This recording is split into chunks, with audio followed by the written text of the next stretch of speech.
it's the first contact, it's the assessment process, it's the criteria. It just blocks a lot of us. And I think the Eurocentric view of what a family looks like in the UK needs to be, it needs to be challenged, because Black families don't always look like that, or Asian families don't always look like that, or anybody from the global majority, their families don't always look like the 2.4 children with the picket fence. I took that from the States, not necessarily UK, but it doesn't always look like that. So we need to be a bit more open-minded that family structures are different. I was pretty much, when I was growing up, every weekend I was with my grandparents. Because and a lot of us were. My dad's one of 9, and I had a great time with my cousins at my grandma's house. There was 19 of us. It was great. My grandma's probably pulling her hair out all the time, but it was great for me because I had friends to play with. Is that going to be seen as something off key because my dad was working all the time to be able to look after the two of us? Will he be penalized for that? Would he even be considered because he's a single dad wanting to be an adopter? So it's just about helping the policymakers, helping the staff to think about things differently, so that to encourage more Black people to come forward, because there are a huge amount of kids that just need some permanent homes, and we need to help them to do that because we don't want them part of the system, because the system's not good for them. The social system, the European understanding of the family, that is something that really maybe might need to be looked into. But anyway, I promise this is the last question I will ask you here on this before we return to the conversation on excellence. Now, I'm imagining that I see pigeons, goats, dogs. They all have children, no? We are also part of this life, as it were, no? When we give birth to children, we should really be allowed to raise these children. Why is it that in the human society, because typically in Nigeria, for example, I'm coming from Nigeria, you give birth to a child, that child you are going to stay with that child, no? Because it's part of your responsibility of a mother or a father for giving birth to a baby. You need to take care of the child. It's not the government that is going to take care of the child or going to take the child from you and look for who is going to be the father or the mother of this child. I'm talking of typical African society. And I think this is how nature really designed it to be, because there is a lot that go into the bringing up of a child. Why is it that here we are looking for who to adopt the children? Are the parents dead? What happened to the parents? So I mean, there would be a big backstory in terms of why the children may need permanent homes, and it's usually, well, not even usually, it's always because there's been a court case and there has been evidence provided that for whatever reason the parents aren't able to look after the child, and nobody in the family circle has been able to look after them. So that could be for a wide range of reasons. Maybe they were being abused, they were being neglected, the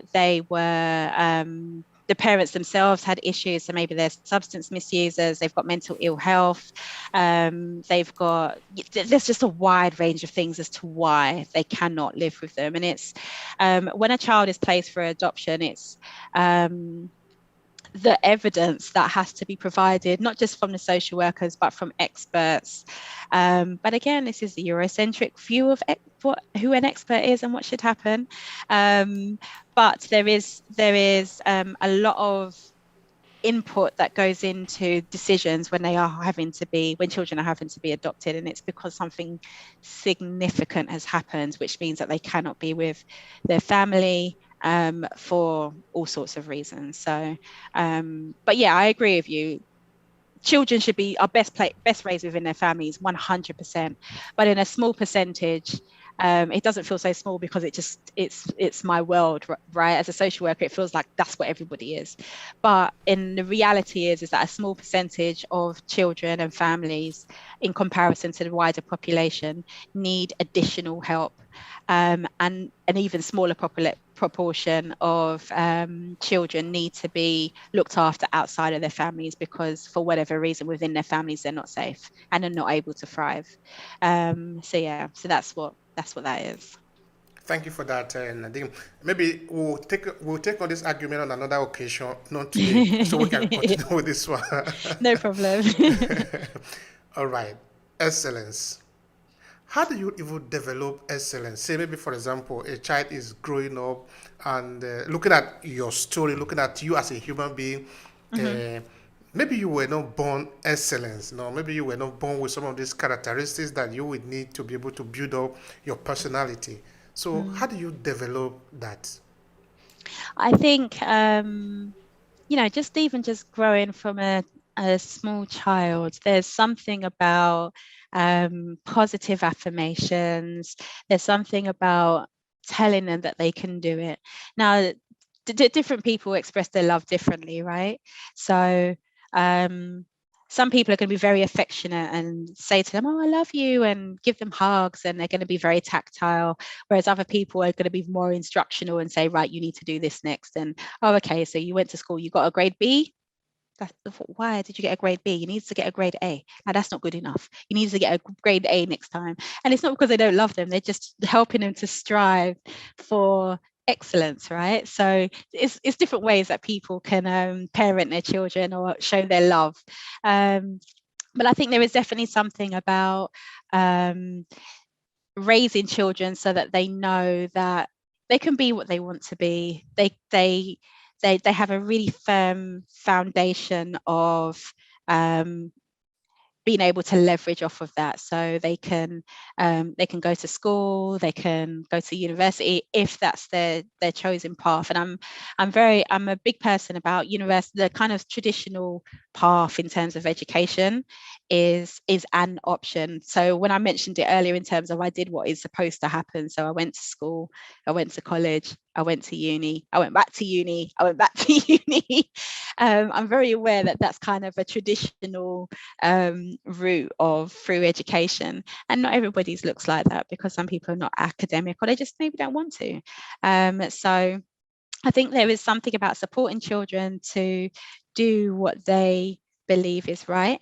I know that there's lots of parents out there that are I'm going to choose my words carefully, maybe want to impose what they believe is right for the child. And it's coming from a place of love, so there's no judgment in that sense, but that may not necessarily marry up with what the child themselves wants. And there's then this kind of dichotomy between, well, you're a child, so how do you know, versus allowing a child to kind of find their way, and the parents guiding them. So I think it's important to give a really good foundation so that children feel loved, cared for, and they are then able to explore the world and be open to thinking about um, what different options are available to them in this world. Because the traditional routes is one which a lot of us marry up to and we kind of sign up to, but that's not the only one. And there's infinity as to the routes that somebody could grow up and live their life. So it's about helping them to be authentic to themselves so that they can do that. All right, thank you so much for that. All right, now excellence and workplace. Say now these children, they have grown up now. They are in the workplace. Of course, you have been Mm-hmm. in a workplace for a lot of time. Your coaching is also around this place. So Mm-hmm. tell me, why do we even need excellence in workplace? What role does excellence play in workplace? In workplace? Sure. So it means that the business is going to be excellent. When people feel valued, when people feel that they are working to their strengths, then the business is going to do well. There's no ifs, buts, or maybes about it. I've certainly been in workplaces where I felt like, do they even know who I am? Am I just a bum on a seat where I can just be allocated these families to just stop the statistics looking so bad about unallocated families? Or does someone actually value the contribution I make to not only the families but to the department? So there is definitely something about understanding who is in your team. Even as a manager, if I was going back to being a manager now, I think I would do it a lot differently. I would really want to understand who my team are as individuals, where they are great, help them with their blind spots intentionally, and not kind of just be like, okay, well, you just need to get that done. Like, intentionally provide some support with their blind spots, and see who else in the team has got that excellence, and share their skills, share their ideas, and it just be a lot more, what's the word? Cohesive, a lot more, because teams, it feels like at times that they can just be. So I had a team of 7 social workers underneath me at one point, and it felt like they were just 7 individual silos going off and doing their work. We used to come together for a team meeting, but it just felt like, because of the time, it felt like it was almost like a checkbox thing, that we just kind of went through cases that we needed to, talked about kind of team dynamics a little bit, but there's still people working in silos. And I think there is something about leaning into people who are different to you, so that you can all feel valued, and can contribute to, the excellent services. So specifically in the social work world, I think there is something about being able to have a conversation with a social worker who is overly optimistic about what a family should or shouldn't be doing, just to kind of do some checks and balances with them about that. Or if someone is overly seemingly punitive, do some checks and balances about that. And then and just valuing the individuals that you have in your team, valuing their what they contribute. That will then provide cohesion, that will then enable people to stay. Usually when people leave a job, it's not because of the company itself, it's usually because of the manager. They're just done for whatever reason. There's some sort of conflict there. So if we can get those relationships, which is so powerful and so important, especially in social work, but actually in any workplace, if we can get those relationships where people understand each other, can value the contribution of everyone, then there is no doubt that the success of the team is going to develop. And there's a quote that I absolutely love. It's by a gentleman called Peter Drucker, and it says something I'm not going to quote it because I can't remember exactly what it says, but it's something along the lines of, when your leadership is about working in your strengths, everybody working in their strengths, so the weaknesses become irrelevant.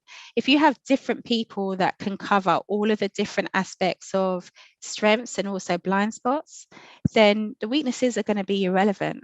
So I will have this strength, I will have a bit of a weakness here, but my weakness is somebody else's strength. So it's just everything's going to be covered, and you can power forward as an awesome kind of team. So I think it's important that people understand one another, and it's all relationship based when it comes to that. So communication and behavior, understanding it is so important. If you enjoy this podcast, make sure you subscribe so you never miss any of our future episodes. Rate and review Obehi Podcast and share with your friends who might need it. I remain Obehi Ewafo. Thank you so much for listening, and talk to you in the next episode.